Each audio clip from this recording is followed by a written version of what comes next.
Autour de nous, des gens s'éveillent à d'autres réalités. Qu'ont-ils à nous apprendre? Pourriez-vous être un des leurs? L'Extra Lab part à leur rencontre pour une exploration riche de sens qui pourrait bien élargir votre vision du monde. McDo ou carottes bio? Plat préparé ou purée de navets? L'offre alimentaire ne cesse de se diversifier. Pas facile de s'y retrouver. Quoi acheter? Si nous sommes ce que nous mangeons, que dit de nous notre façon de nous nourrir? Comment peut-elle être un facteur ou au contraire un frein à notre bien-être et à celui de la planète? Longtemps, Gilles Lartigot a cru bien faire. Je me suis intéressé en fait à la nutrition lorsque je suis parti aux États-Unis, j'avais à peine 18 ans et j'ai commencé à faire de la culture physique en fait là-bas. J'ai eu la grande chance de m'entraîner avec des gens comme Arnold Schwarzenegger et qui m'ont expliqué en fait que pour développer un physique, il fallait bien s'alimenter. Et donc c'est là où j'ai commencé à apprendre, je dirais, la pyramide alimentaire classique, où il faut consommer beaucoup de laitage, beaucoup de viande, des compléments alimentaires, des glucides complexes comme les pâtes, le riz, etc. pour se constituer, je dirais, un physique fort. Mais un jour, c'est le choc. J'ai rencontré des personnes d'un groupe qui s'appelle ALF, Animal Liberation Front, qui m'ont invité, si je puis dire, à découvrir ce qu'était l'élevage industriel. Notamment des élevages concentrationnaires, des porcs qui sont élevés pendant 6 mois, qui ne voient jamais le jour, qui même rarement voient des humains parce que tout est automatisé, des hangars où il y a 25 000 poulets, des hangars de poules pondeuses, où pendant 1 an, ces poules vont produire des œufs et ensuite vont finir dans un état lamentable donc sur les étals de nos supermarchés, sous forme de barquettes. Et ce que j'ai appris, en fait, c'est qu'en dehors de la maltraitance animale, c'est que cette alimentation-là, cette viande-là, était toxique pour notre santé. Parce que j'ai découvert qu'on leur donnait des antibiotiques pour qu'ils puissent survivre dans ces conditions concentrationnaires, qu'on les vaccinait aussi, tous les animaux d'élevage reçoivent des vaccins dès leur plus jeune âge. Et il faut savoir que les antibiotiques sont les mêmes que pour nous, humains. Auteure d'une vingtaine d'ouvrages sur l'alimentation, Marion Kaplan a elle aussi longtemps pâti de ses habitudes alimentaires. Je peux parler de mon expérience parce que je suis une petite fille née par césarienne et donc élevée au lait de vache. J'ai pas eu la chance d'avoir le lait de ma mère, donc j'ai pas eu le fameux colostrum qui est une substance vitale bourrée de bactériophages, enfin bourrée d'éléments qui auraient pu nourrir non seulement ma flore intestinale, donc je n'ai pas de flore, j'ai une flore très pathogène depuis le départ. Dans ma famille, on disait « Oh bah de toute façon, dans notre famille, toutes les femmes sont constipées ». C'était comme un coup près qui tombe, c'était une sentence, j'allais être constipée toute ma vie. Voilà, c'était génétique. Bah, je suis désolée, je ne suis plus constipée aujourd'hui parce que j'ai trouvé la solution. Mais j'étais constipée, si je prenais rien, je n'allais pas à la selle pendant 10 jours. J'étais prête du fécalome. Hein. Ah ça va pas. Ah bah Pullulation microbienne, putréfaction, inflammation. Alors, ensuite, migraine. 3 jours au lit à vomir. Ça vous monte au citron. Bien sûr, mais moi j'étais migraineuse, dépressive. J'ai passé une adolescence dans la dépression, je voulais mourir. Vraiment. Je commençais à avoir des petites névrites de l'œil. Et je me suis aperçue, en faisant mon test génétique HLA, que j'avais des prédispositions à la sclérose en plaques, quand même. La sérotonine, elle se fabrique à 90% dans l'intestin. La sérotonine, c'est ce qui vous donne la joie de vivre. Donc, quand vous avez l'intestin pourri, ce que j'avais, vous n'avez plus de sérotonine, vous ne la recaptez pas et vous êtes dépressif. Et vous dormez pas bien. Et vous dormez, bien sûr, je suis une insomniaque. Enfin, j'étais une insomniaque, mais grave, quoi. La nuit, les yeux ouverts, quoi. Professeur de chirurgie et de cancérologie à l'Université de Montpellier, le docteur Henri Joyeux le constate au quotidien. La nutrition joue un rôle dans le développement de certaines maladies auto-immunes.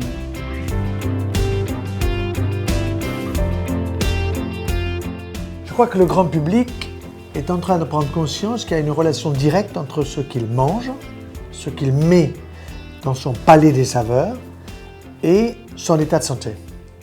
Et il n'y a pas de famille en France où on ne trouve pas des maladies de civilisation, que ce soit du diabète, de l'obésité, des cancers, des rhumatismes, bref, des maladies auto-immunes. Et les gens commencent à savoir, c'est en rapport avec le fait que je m'habitue relativement bien ou mal à mon alimentation. Et donc la relation entre l'alimentation et la santé est évidente. Un peu comme ce que vous mettez dans votre voiture au niveau de l'essence. Si vous vous trompez d'essence, vous faites 100 mètres. Le problème là, c'est que vous allez continuer à vivre, mais vous vivrez moins longtemps. Vous serez plus souvent chez le médecin, vous aurez des allergies, vous aurez des pathologies, vous irez à l'hôpital. Et aujourd'hui, finalement, on a renoncé à faire la cuisine. On a donné la cuisine aux industriels qui nous préparent des plats bourrés de produits chimiques, bourrés d'excipients, bourrés de gluten, de lactose et d'autres éléments qui vous rendent malade. Les intestins jouent un rôle prépondérant dans le fonctionnement de notre être. Ils seraient même un cerveau à part entière.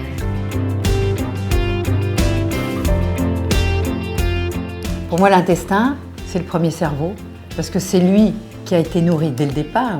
On l'a appelé cerveau entéral, ne l'oublions pas. C'est lui qui fabrique le maximum de neurotransmetteurs. Et quand vous avez mal à l'intestin, vous ne pouvez pas bien fonctionner là-haut non plus.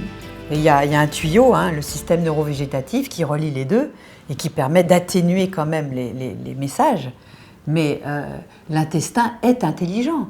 Quand vous avez une mauvaise nouvelle, vous vous contractez.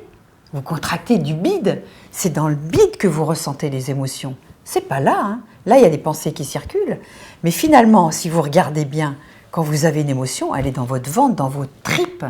D'accord ? Pour être en bonne santé, il faut faire comprendre la relation entre notre cerveau et notre intestin, que l'un ne va pas sans l'autre.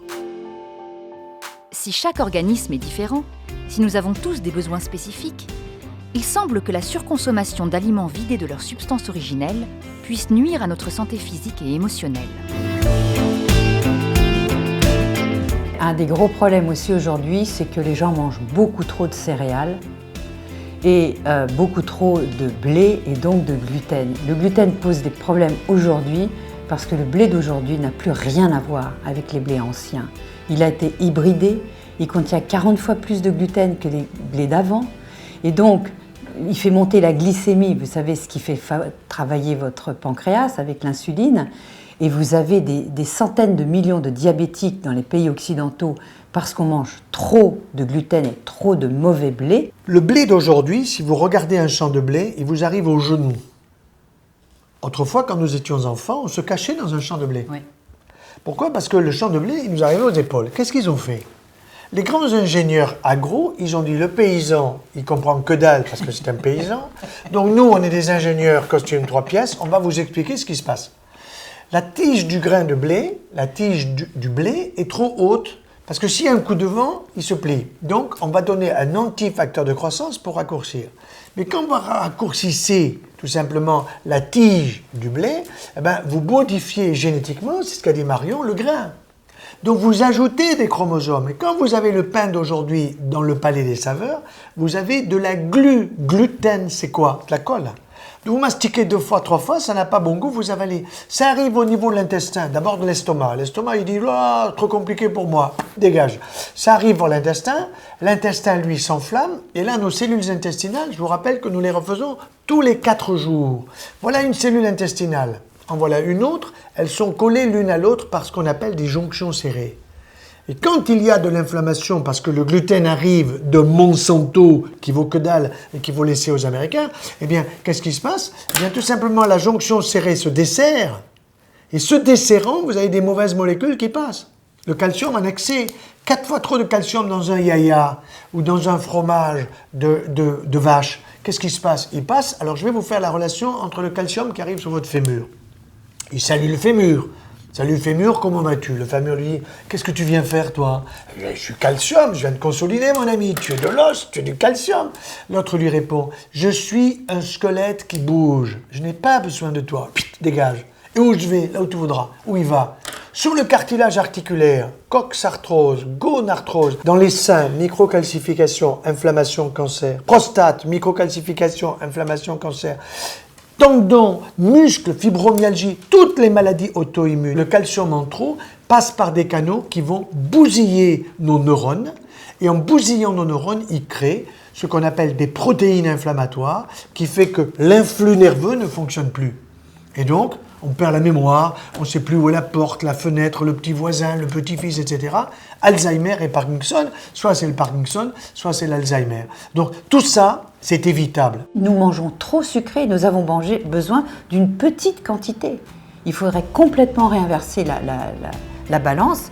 Et le cholestérol protège notre cerveau. Mais ça, c'est votre domaine, je vais vous laisser en parler. Prenons par exemple les sucres. Le pain blanc, c'est du sucre. Je vous fais prendre 100 grammes de sucre. Je vous fais prendre 100 grammes de pain blanc. Je suis le taux du sucre dans votre sang, c'est la même montée. Donc ça veut dire que l'index glycémique de ce pain blanc ou du sucre, c'est le même. Bien.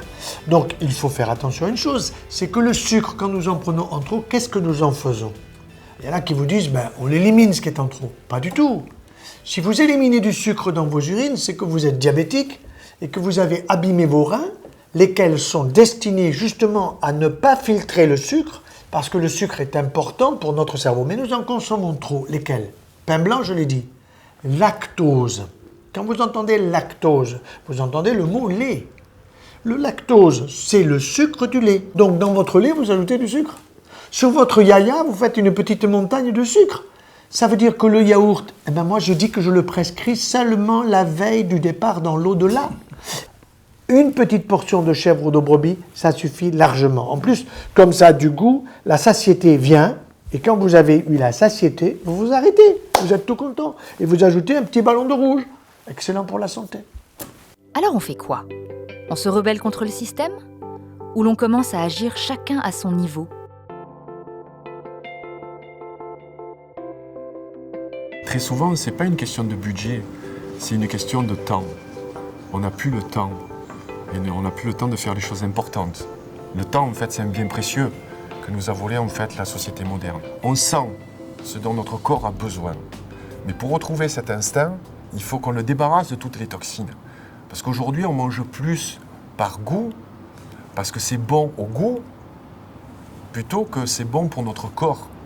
Et ça, c'est aujourd'hui une donnée qui est très importante, qui est que ce qu'on mange, en fait, ne nous correspond pas. Donc on dépense beaucoup d'énergie à digérer la nourriture toxique. Donc si on mange vivant, si on mange des aliments que notre corps reconnaît, assimile directement, on facilite la digestion et on a beaucoup plus d'énergie. Et ça, c'est quand même incroyable. Quelques conseils pratiques pour réapprendre à bien manger. Les bonnes habitudes alimentaires, c'est quoi? C'est un peu de tout, varier. Varier, ça ne veut pas dire changer de marque d'industrie, d'accord? Ça veut dire changer vos aliments tous les jours, manger. Il y a plein de variétés de légumes. Le problème, c'est que les gens mangent toujours les mêmes. Oui. Alors qu'aux saisons, la saison est très abondante et selon les saisons, vous avez des légumes différents. Vous pouvez en manger jusqu'à 1 kg par jour de légumes. Quand vous cuisinez à la vapeur, n'est-ce pas? Tout à fait. Eh ben, vous pouvez en manger beaucoup. Cru, c'est plus difficile. Mais en le mastiquant bien. En mastiquant bien sûr. Vous avez des ratounes pour ça. Les dents ne sont pas que pour le sourire, pour la photo. Donc, elles sont pour transformer des aliments solides en liquides ou pâteux. Donc, quelque part, le professeur Joyeux a raison en disant que c'est un régime végétarien, mais les gens n'ont pas compris que le régime végétarien, ça veut dire qu'on mange beaucoup de légumes et un petit peu de protéines animales. Diversifier également. Des viandes plutôt de petits animaux, parce que les mammifères, on va s'en méfier, mais on peut en manger de temps en temps. Mais il faut impérativement qu'on connaisse la source de leur élevage, comment ils ont été nourris, parce que sinon, il vaut mieux s'abstenir. On ne veut pas d'OGM. Voilà. Les OGM, il faut les laisser aux Américains. Voilà. Le problème, c'est qu'on nourrit beaucoup de nos animaux avec des OGM. Oui. On ne sait pas très bien ce que ça fait ensuite. Et au niveau européen, il faut bien le dire, nous avons des experts français qui sont sous la dépendance, en réalité, du commerce international et qui se font, entre guillemets, directement ou indirectement acheter pour dire « OK ». C'est comme ça que nous avons eu 9 OGM ou 19 OGM qui sont en train de rentrer chez nous. À ce moment-là, nous voulons l'étiquetage.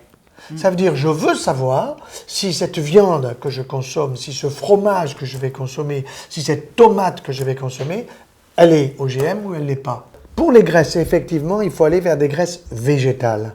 Donc l'huile d'olive, il n'y a aucun doute. On peut mettre un peu d'huile de colza parce qu'il y a des oméga 3 dedans. Il y a la cameline, il y a l'huile de noix, il y en a bien d'autres. Effectivement, il y a l'huile de coco avec non seulement des oméga 3, mais aussi des triglycérides à chaîne moyenne qui ont un intérêt incontestable pour la myéline. Alors la myéline, c'est quoi? Imaginez que ça, c'est le nerf. Eh bien, autour du nerf, vous avez une enveloppe, c'est la myéline. Et la myéline, elle permet la conduction nerveuse. Quand la myéline, elle est cassée, le nerf, il fonctionne, d'accord, mais la conduction nerveuse ne se fait pas.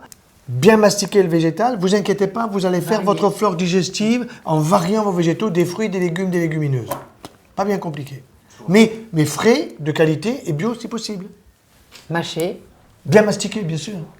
Le problème, c'est que notre intestin est devenu tellement feignant parce qu'on lui donne des aliments pré-mâchés, trop cuits, et qui ne demandent pas d'effort à l'intestin pour être assimilé. Or, il est fait pour faut bosser. des efforts, il est fait pour bosser. Un organe ne s'use que si on ne s'en sert pas. Hein? Donc, plus vous vous servez de vos organes, mieux ils fonctionnent. Et votre intestin, c'est pareil. Et notre intestin, à force de lui donner des aliments bouillis, surcuits, surraffinés et compagnie, eh bien, le moindre grain de sable pour lui devient une catastrophe. Mais c'est pour ça aussi que vous avez une possibilité d'éliminer les produits toxiques. Et là, si vous voulez, j'ai des collègues qui disent, quand vous les écoutez, vous dites, mais alors on ne peut plus respirer, on ne peut plus rien manger, qu'est-ce qui se passe, on va tous mourir. Il faut savoir une chose, c'est que les produits de l'agriculture productiviste, ils sont lipophiles, ça veut dire qu'ils aiment le gras. Donc, quand je les consomme, ils vont dans mon gras. Où est mon gras? Il est sous la peau. Alors, il y en a qui ont un demi-centimètre, puis d'autres qui en ont 5. Mais sous ma peau, ce gras, il est proche de mes glandes sudoripares, c'est-à-dire de la sueur. Quand je transpire, je ne sens pas très bon quand je transpire, donc je vais sous la douche. Mais je transpire quoi? Justement, les pesticides, les insecticides. Oui, donc, évidemment que je ne suis pas pour manger des pommes qui ont subi 17 traitements, mais si on m'en offre une ce soir au dîner où je vais être invité, je vais la manger, la pomme. Bon. Donc, je prends des produits toxiques avec la pomme où il y a des bons produits. Mais le week-end, je vais transpirer et je vais les éliminer. Changer d'alimentation n'est cependant pas toujours facile. Notre corps et notre tête ne sont pas toujours d'accord. Moi, j'ai vécu ce changement un petit peu dans la douleur, parce que du jour au lendemain, en fait, j'ai consommé différemment. Le fait d'arrêter le lait radicalement, le fait d'arrêter la viande radicalement. Donc, je suis passé vraiment directement sur un régime végétalien pendant une période. Donc, c'était assez compliqué. Comme on dit au Québec, ça brasse dans les intestins. Voilà. C'est bien imagé, tu vois. Donc c'est vrai que les légumineuses, c'est pas aussi facile à digérer. Le chou kale ou les betteraves crues aussi, ça peut être assez difficile à digérer. Donc il faut y aller progressivement. Et donc ensuite, notre corps s'habitue. Donc bien sûr que si vous arrêtez du jour au lendemain, vous allez certainement avoir des réactions d'élimination. Ça c'est sûr. Donc il faut comprendre que votre corps, tout d'un coup, il peut fonctionner mieux. Donc, vous allez peut-être avoir des diarrhées, peut-être des boutons qui vont sortir, peut-être, je ne sais pas ce qui se passe quand on change d'alimentation, mais je pense ça fait tellement longtemps. Le changement ne peut pas trop se faire du jour au lendemain. On peut prendre une décision ou en avoir le désir, mais ce n'est pas facile. C'est pour cette raison que c'est pas mal d'être coaché, d'être accompagné. Si par contre, vous êtes quand même en bonne santé, mais vous sentez qu'il y a des petites choses qui commencent à se dérégler parce que vous mangez trop vite, vous mastiquez pas, votre boulot, votre anxiété, la famille, etc.